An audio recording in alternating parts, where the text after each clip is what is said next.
নমস্কার। মূল প্রশ্ন এখন একটাই, মহামান্য কলকাতা হাইকোর্ট নির্দেশ তো অনেক কিছুই দিয়ে থাকেন, কিন্তু রাজ্য তৃণমূল কংগ্রেস সরকার এবং সেই সরকারের পুলিশ প্রশাসন সেই নির্দেশ কতটা পালন করবে, এটাই সবথেকে বড় প্রশ্ন। আগামীকাল 1 অক্টোবর চিকিৎসকদের মিছিলের অনুমতি দিল কলকাতা হাইকোর্ট।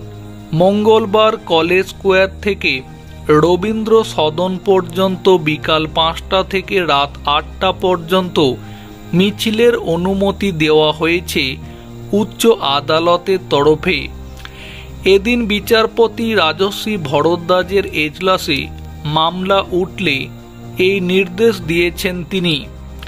পাশাপাশি আদালতের নির্দেশ, মিছিলে পর্যাপ্ত সংখ্যক স্বেচ্ছাসেবক রাখতে হবে।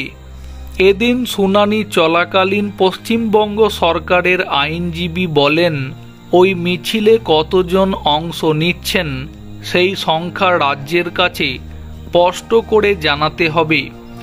পাল্টা চিকিৎসকদের পক্ষের আইনজীবী বিকাশ রঞ্জন ভট্টাচার্য প্রশ্ন তুলে বলেন, আমরা আমাদের সদস্যদের সংখ্যা জানাতে অবশ্যই পারি, তবে সাধারণ মানুষ যদি নিজে থেকে এই মিছিলে যোগদান করেন তার সংখ্যা আমরা কিভাবে বলবো?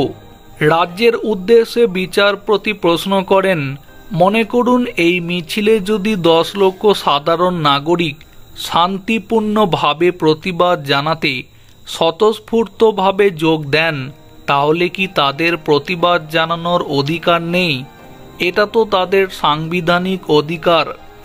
বিচারপতি আরও বলেন, যে এলাকায় 144 ধারা নেই, সেখানে যদি সাধারণ মানুষ প্রতিবাদ জানাতে শুরু করেন, তাহলে রাজ্য কি ট্রাফিকের কারণ দেখিয়ে প্রতিবাদে বাধা দিতে পারে? রাজ্যকে প্রশ্ন করেন সম্মানীয় বিচারপতি।